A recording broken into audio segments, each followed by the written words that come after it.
प्राकृतिक health channel के दर्शकों को प्राकृतिक योग चिकित्सा ट्रस्ट की तरफ से आचार्य हरि गोविंद का नमस्कार। दर्शकों, प्राकृतिक योग चिकित्सा ट्रस्ट में आपकी जो बीमारी है वो पंच तत्व के द्वारा ठीक किया जाता है, अर्थात भोजन के द्वारा ठीक किया जाता है। और आपकी जो बड़ी से बड़ी बीमारी है वह ठीक कर दिया जाता है।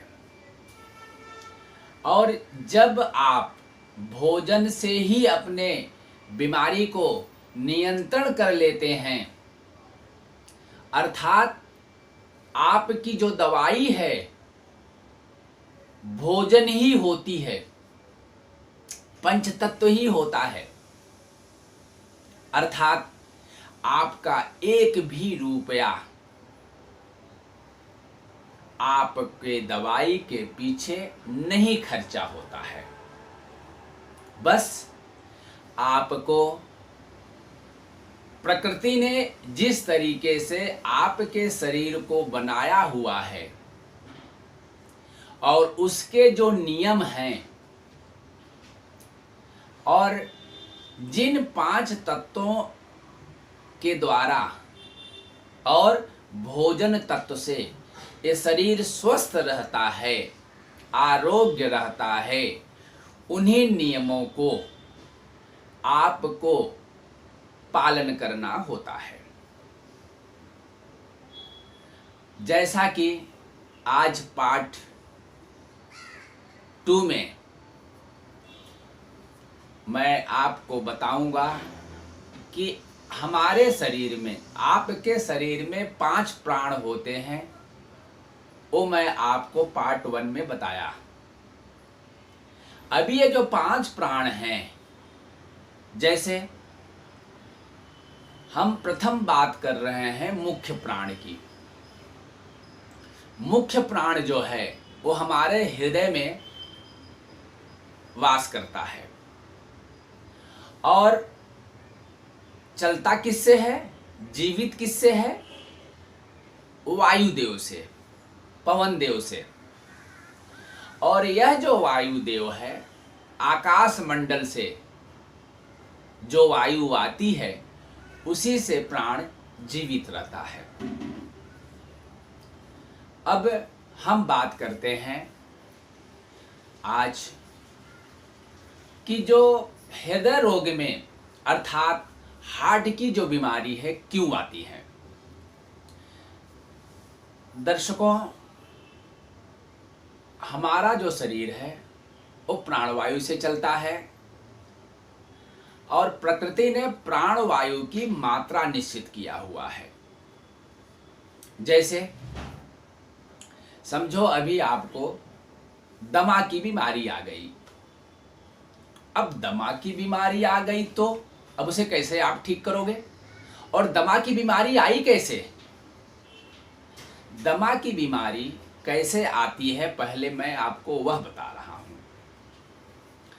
दमा की बीमारी, जैसे आपको सर्दी होती है, सर्दी होती है, नाक से पानी गिरता है, ठीक है। आपको खांसी आती है, खांसी के द्वारा कफ निकलता है। ये दो जो प्रक्रिया है ये हार्ट के ऊपर की, अपने हृदय के ऊपर से जितना शरीर का हिस्सा है उनको स्वस्थ रखने का इन दोनों को जिम्मेदारी है। किसको? एक खांसी को और एक सर्दी को। अब होता क्या है, जैसे समझिए कि हमें सर्दी हो गई, तो जब सर्दी होती है तो नाक से पानी गिरना शुरू होता है। और सर्दी होती इसलिए है कि हमारे नाक के द्वारा, आँख के द्वारा, मुख के द्वारा खाने पीने से बहुत सारी जो गंदगी है वो अंदर चली जाती है, और अंदर जाने के बाद नाक को डिस्टर्ब होता है, यानी श्वास लेने में। तो मस्तिष्क बेचैन हो जाता है। जब मस्तिष्क बेचैन हो जाता है तो शरीर जो है, मस्तिष्क जो है छींक की उत्पत्ति करता है, छींक निर्मित करता है कि आपको 10-20 बार छींक आ जाए तो जितनी गंदगी है वो सब बाहर निकल जाए। और जब ये छींक आती है तो आपने अनुभव किया होगा कि लाखों कीटाणु, लाखों गंदगी पूरा नाक से निकलना शुरू हो जाता है। अब यह प्रक्रिया प्रकृति का है, यानी जो संसार का मालिक है, जिसने शरीर बनाया है, उसका है। अब हम लोग क्या करते हैं कि हम जो हमारे नाक से पानी गिरता है उसको बंद करने का प्रयास करते हैं, जो कि प्रकृति का क्या नियम है? प्रकृति का ये नियम है कि उसको अच्छे से,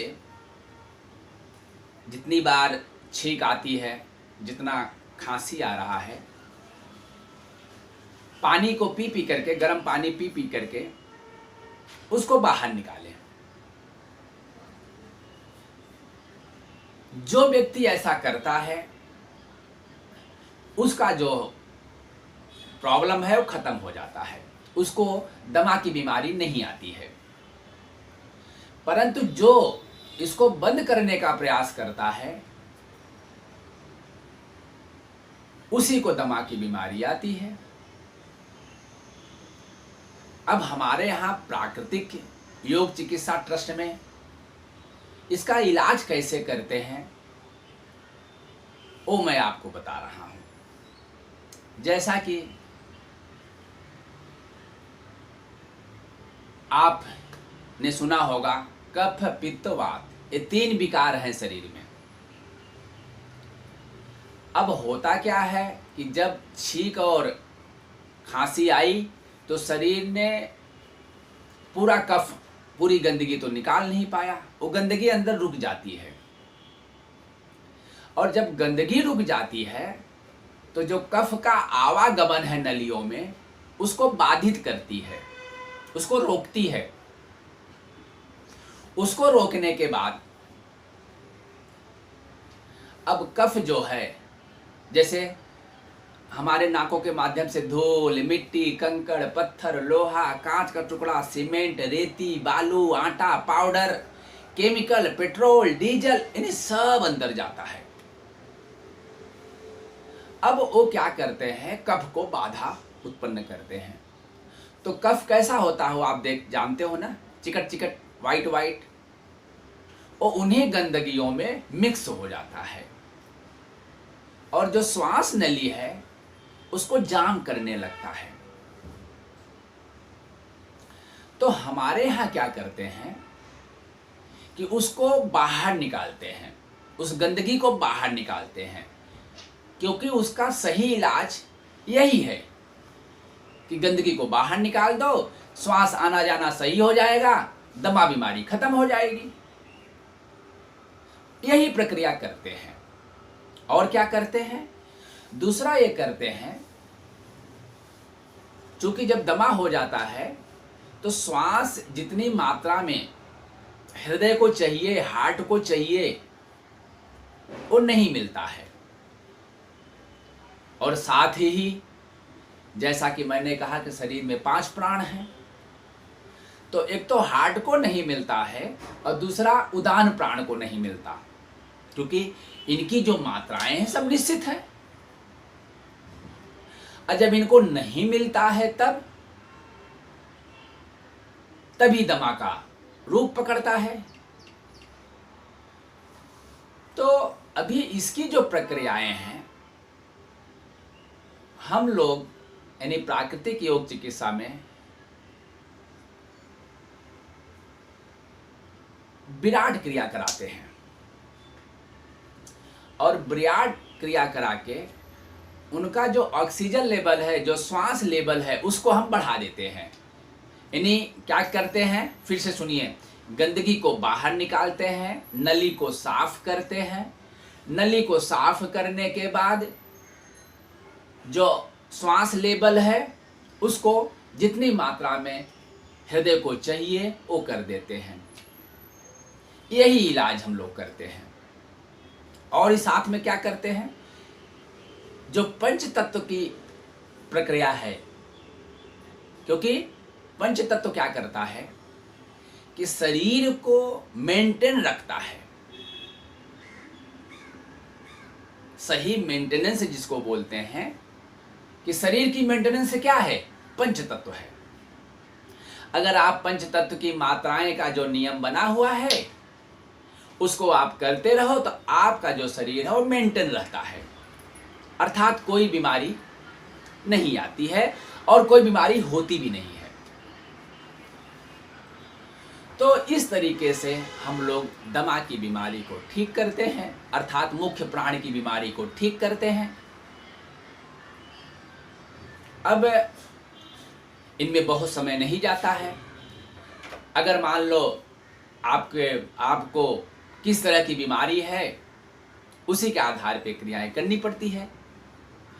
और यह क्रियाएं हम लोग ऑनलाइन भी कराते हैं और हमारे ट्रस्ट में भी आप आके करके जा सकते हो। दोनों व्यवस्थाएं हैं। और ये पक्का है कि अगर हमारा कोर्स, दमा ठीक करने का कोर्स आप कंप्लीट कर लेते हो और फिर आप पंच तत्व से नियमों पे चल करके अपने शरीर को मेंटेन रखते हो तो आपको अगली बीमारी नहीं आती है। दर्शकों, लोग अनजान हैं, अपरिचित हैं। अगर आप बिना 1 रुपया खर्चा किए अपनी बीमारी को स्वयं ठीक कर सकते हो, स्वयं और हमेशा के लिए, तो क्या हुआ, हमें नहीं करना चाहिए? करना चाहिए ना। तो आप लोगों में से जिसको भी दमा की बीमारी है, आप प्राकृतिक योग चिकित्सा ट्रस्ट में संपर्क करिए। आपके दमा के बीमारी को, अगर आप हमारे यहाँ नहीं आ सकते हैं तो आपको ऑनलाइन कराया जाएगा और जो नियम बताए जाएंगे वो आप नियम पालन करें। आपकी दमा की बीमारी आप स्वयं ठीक कर लोगे। इस वीडियो को अगर आपने सब्सक्राइब नहीं किया होगा तो जरूर करना। धन्यवाद। अगले वीडियो में हम दूसरे बीमारी के साथ मिलेंगे। वो बीमारी कैसे होती है और कैसे ठीक किया जाता है हम आपको वह बताएंगे।